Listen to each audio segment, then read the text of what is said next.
नमस्कार, मैं अंजलि, आप देख रहे हैं मिरर मीडिया। स्वागत है आपका खबर अब तक में। चलिए रुक करते हैं सुर्खियों की ओर।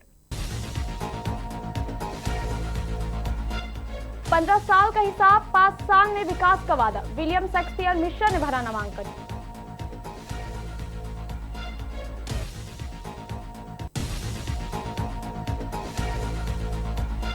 सीआईपी काके में 156 सुरक्षा कर्मियों की बर्खास्तगी से हरकत।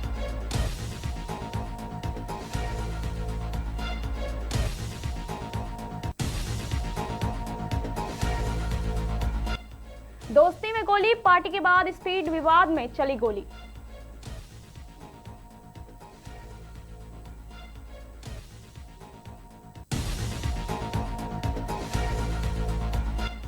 वार्ड 35 में विकास का दावा, बबलू दास ने भरा नामांकन।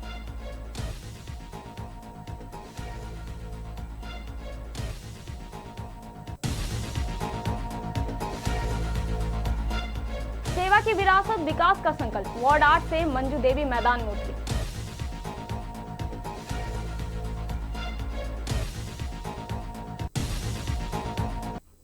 अब खबरें विस्तार से। देवघर नगर निगम चुनाव के तहत वार्ड नंबर 14 से प्रत्याशी विलियम शेक्सपियर मिश्रा ने अपना नामांकन दाखिल किया। नामांकन के बाद उन्होंने जनता को संबोधित करते हुए कहा कि वार्ड का सर्वांगीण विकास उनकी पहली प्राथमिकता होगी। उन्होंने दावा किया कि बीते 15 वर्षों में जो काम पूरे नहीं हो सके उन्हें वे अपने 5 साल के कार्यकाल में पूरा करके दिखाएंगी। सड़क और नाला निर्माण, शिक्षा, जाति प्रमाण पत्र से जुड़ी समस्याएं और आवासीय योजनाएं उनके एजेंडा में शामिल हैं। उन्होंने जनता से सहयोग और आशीर्वाद की अपील भी की। मैं उनका ये सारा चीज़ बनवाने का प्रयास करूंगा ताकि उनके गैर मुसीबत में जब कोई नहीं खड़े होंगे तो आयुष्मान कार्ड वहाँ पे आपके पास होगा, ताकि अगर भगवान ना करे कुछ भी अगर इधर उधर होता है तो आप आयुष्मान के तहत अपना इलाज करवा सकते हैं। राशन कार्ड आपके गरीबी का सिंबल नहीं है, राशन कार्ड आपके आवासीय होने का भी प्रमाण है। ये हमारी प्राथमिकता रहेंगी। बाद बाकी मैं पिछले कई सालों से लगातार निस्वार्थ भाव से बिना मीडिया में, बिना प्रिंट मीडिया की सहायता से मैंने जो कुछ भी किया है वो हमारे मोहल्ले वासी, हमारे वार्ड वासी उससे बहुत ही अच्छी तरीके से अवगत हैं। क्या नाम वार्ड में? जी, मेरा नाम विलियम शेक्सपियर मिश्रा है। रांची के काके स्थित केंद्रीय मानसिक चिकित्सा संस्थान यानी सीआईपी में वर्षों से कार्यरत 156 सुरक्षा कर्मियों को नौकरी से हटाए जाने के लिए अनिश्चितकालीन आंदोलन शुरू हो गया। सुरक्षा कर्मी सीआईपी सुरक्षा कर्मी अधिकार संघर्ष समिति के बैनर तले सीआईपी कैंपस के भीतर सीआईपी चौक के पास धरने पर बैठे हैं। आंदोलनकारियों का कहना है कि वे पिछले 20 वर्षों से संस्थान में सेवा दे रहे थे और उनके खिलाफ कभी कोई कार्रवाई नहीं हुई। 27 जनवरी 2026 को एसआईएस सिक्योरिटी एजेंसी के जरिए उन्हें नौकरी से हटाने की सूचना दी गई। वहीं सीआईपी निदेशक बीके चौधरी ने कहा कि नियुक्ति या हटाने का अधिकार उनके पास नहीं है। अपना जमीन, अपना कुर्बानी देके इस संस्थान को खड़ा किया और जब जमीन लेने की बारी आती है तो चाहे कोई भी संस्थान के अधिकारी हो, ये बहुत सारे वायदे करते हैं कि हम उनको नौकरी देंगे। जिनका जमीन गया है उस क्षेत्र में जो उनके परिवार के सदस्य होंगे उनको भी प्राथमिकता के आधार पर हम लोग संस्थान में जगह देंगे, चाहे वो 3rd ग्रेड हो, 4th ग्रेड हो। लेकिन आज दुर्भाग्य की बात ये है कि जो एजेंसी के माध्यम से सुरक्षा गार्ड में नौकरी कर रहे थे, जिनका एज भी खत्म हो गया लगभग बहुत सारे लोगों का, कोई 16 सालों से, कोई 20 सालों से, कोई 15 सालों से यहाँ पर काम कर रहा था और अचानक इस तरह से इनको निकाल देना, एक तरह से मेरा ये मानना है कि उनको सड़क पर लाके खड़ा कर रही है। तो उसके अलावा हमारे पास तो कोई और चारा नहीं है। मतलब आप कंटिन्यू आगे जो है वो एजेंसी कंटिन्यू नहीं करेंगे, मतलब प्राइवेट एजेंसी? अब अभी तो होमगार्ड हमारे आ गए हैं, है ना, और अब जैसा हमें ऊपर से जो निर्देश मिलेगा करेंगे। ठीक है ना। इनके आंदोलन को कैसे देख रहे हैं सर आप? आंदोलन को क्या देख रहे हैं, आंदोलन करने के लिए तो सारे लोग स्वतंत्र हैं, उसमें हम क्या बोल रहे हैं? उसमें हम कुछ नहीं बोल सकते। आंदोलन और आपको आंदोलन से कोई डिस्टर्ब तो नहीं हो रहा है कैंपस में? नहीं, अभी तो नहीं हो रहा है, लेकिन डिस्टर्ब होने की संभावना तो प्रबल है। पिछली घटनाओं को देखते हुए 50-60 लोग यहाँ पे घुस के आए थे और हमको भी धमका के गए थे। डॉक्टर तरुण के साथ मारपीट भी करी थी इन लोगों ने। तो किसी एक जो है ज्वाइंट सेक्रेटरी लेवल का ऑफिसर, जिसके साथ ये लोग मारपीट करेंगे, तो क्या सरकार इनसे खुश रहेगी? ये हमारे रक्षक है कि भक्षक हो बन गए थे उस दिन। ठीक, थैंक यू। रांची के रातू थाना क्षेत्र में हुई गोलीबारी की वारदात का पुलिस ने खुलासा कर दिया है। इस मामले में शामिल 4 आरोपियों को गिरफ्तार किया गया है। पुलिस के अनुसार रिटायरमेंट पार्टी के बाद गाड़ी की स्पीड को लेकर हुए विवाद में संदीप टोपो नामक युवक और उसके ही दोस्त ने गोली मार दी, जिससे वहां गंभीर रूप से घायल हो गया। घायल का इलाज अस्पताल में चल रहा है। पुलिस ने आरोपियों के पास से एक पिस्टल और कारतूस बरामद किया है। वहीं इसी थाना क्षेत्र में पुलिस ने नशे के काले धंधे में लिप्त एक आरोपी को भी गिरफ्तार किया है, जिसके पास से 20 पुड़िया ब्राउन शुगर बरामद हुई है। और अन्य पदाधिकारी द्वारा वहाँ पे वाहन चेकिंग किया जाने लगा, एंटी क्राइम चेकिंग किया जाने लगा। तो वहाँ से थोड़ी देर के बाद दिखाई दिया कि एक व्यक्ति मोटरसाइकिल पे आ रहा है, उसका नाम और जब वो वाहन चेकिंग को देखने लगा तो वो वापस गाड़ी करके मोड़ के भागने लगा। तो टीम ने उसको पकड़ा और जब उसकी NDPS एक्ट के नियमों के तहत उसका बॉडी सर्च हुआ तो उसके पास से 20 पुड़िया ब्राउन शुगर बरामद हुआ और 10,000 रुपये भी 10,200 रुपये कैश बरामद हुए। उसके बाद वहीं से उसको गिरफ्तार करके और उसको न्यायिक हिरासत में भेजा जा रहा है। अभी तक तो इसका आपराधिक इतिहास हमें नहीं मिला है और हम इसको सर्च करवा रहे हैं कि पुराना आपराधिक इतिहास था कि नहीं, लेकिन ये नशे का कारोबार करता था और ऐसी सूचना हम लोग को प्राप्त हुई थी। ये मतलब किस तरह से देता था, ऑनलाइन या ऑफलाइन?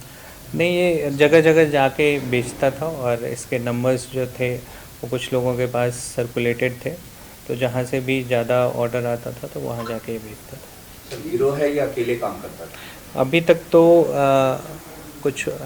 अभी इसने अपने कन्फेशन में कुछ और लोगों का नाम लिया है और हम लोग उसको भी पकड़ने की कोशिश कर रहे हैं। देवघर नगर निगम चुनाव 2026 के तहत वार्ड संख्या 35 से प्रत्याशी बबलू दास ने अपना नामांकन पर्चा दाखिल किया। नामांकन के बाद उन्होंने वार्ड वासियों को संबोधित करते हुए कहा कि बीते 6 वर्षों में जो विकास कार्य अधूरे रह गए उन्हें प्राथमिकता के आधार पर पूरा किया जाएगा। उन्होंने भरोसा दिलाया कि जनता का समर्थन मिलने पर साफ सफाई, सड़क, नाली, पेयजल समेत सभी बुनियादी सुविधाओं को मजबूत किया जाएगा। बबलू दास ने कहा कि जनता का विश्वास ही उनकी सबसे बड़ी ताकत है। नामांकन के दौरान समर्थकों में खासा उत्साह देखने को मिला और पूरे इलाके में चुनावी माहौल गर्माता नजर आया। जो विकास होगा, जो छूटा हुआ है वो पूरा करेंगे। अगर आपकी पब्लिक आपको जो है जीत के लाती है आपके वार्ड में, तो आप क्या मुख्य उद्देश्य आपका है? आपका मुख्य उद्देश्य पानी का व्यवस्था करना है, रोड है, नाला है, कुछ कुछ छूटा है, बहुत जगह नया बसे हुए हैं हमारे वार्ड में, उसको कुछ कुछ पूरा कर रहा है। और जो वहाँ के मूल रहती है बहुत सारा काम कर चुके हैं और जो भी है बाकी उसको पूरा करेंगे। युवाओं के लिए कुछ सोचे हैं? युवाओं के लिए सोचे हैं कि जब विकास होगा कुछ तो जागरूक हो गए और कुछ अपना पढ़ाई पर ध्यान देंगे, कुछ अपना आगे तरक्की करेंगे। ये क्या नाम हुआ, किस वार्ड से है? हम 35 नंबर से वार्ड है, मेरा बबलू दास नाम है, पूर्व प्रत्याशी है और 2010 में भी हम जीते हुए थे और 2015 में हमारे मिसेज जीते हुए थे। ये तीसरी बार अभी हम नॉमिनेशन। देवघर नगर निगम चुनाव 2026 के तहत वार्ड नंबर 8 से प्रत्याशी और समाज सेवी संजीव राय ने पत्नी मंजू देवी की अपना नामांकन पर्चा दाखिल किया। नामांकन के बाद उन्होंने कहा कि वार्ड का सर्वांगीण विकास उनकी सर्वोच्च प्राथमिकता होगी। उन्होंने बताया कि पिछले 10 वर्षों से उनके पति संजीव राय लगातार जनता की सेवा करते आ रहे हैं, चाहे सरकारी योजनाओं का लाभ दिलाना हो या आपदा के समय जरूरतमंदों की मदद। मंजू देवी ने दावा किया कि जो विकास कार्य अब तक अधूरे रह गए हैं उन्हें वे अपने 5 वर्षों के कार्यकाल में पूरा करेंगी। सड़क, नाली, शिक्षा, प्रमाण पत्र और आवास योजनाएं उनकी प्राथमिकताओं में शामिल हैं।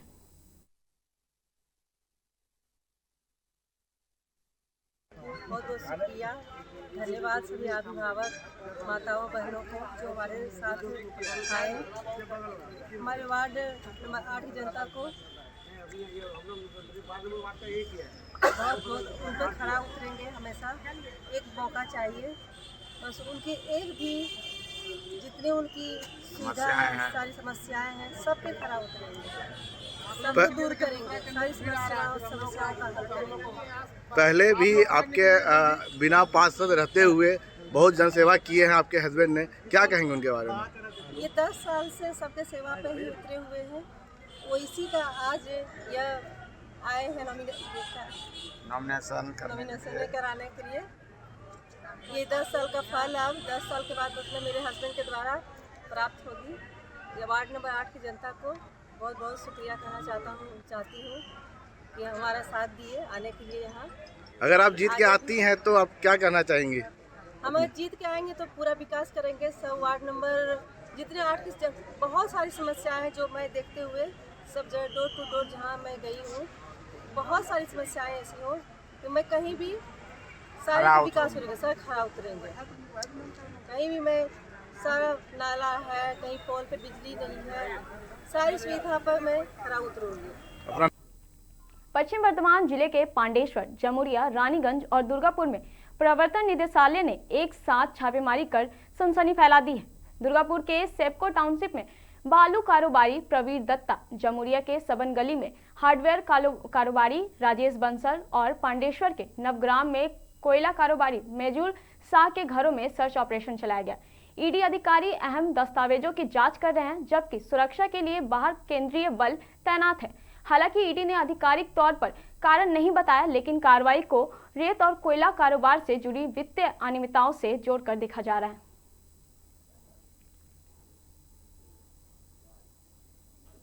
मंगलवार सुबह पश्चिम वर्धमान जिले में प्रवर्तन निदेशालय की छापेमारी से सनसनी फैल गई। ईडी की टीम ने बुदबुद थाने के नवनियुक्त ओसी मनोरंजन मंडल के आवास पर तलाशी अभियान चलाया। हालांकि उन्होंने अभी तक थाने का कार्यभार नहीं संभाला है। छापेमारी के दौरान केंद्रीय बल तैनात रहे और दस्तावेजों व वित्तीय लेन देन की जांच की गई। इस कार्रवाई को लेकर जिले भर में चर्चाओं का दौर जारी है।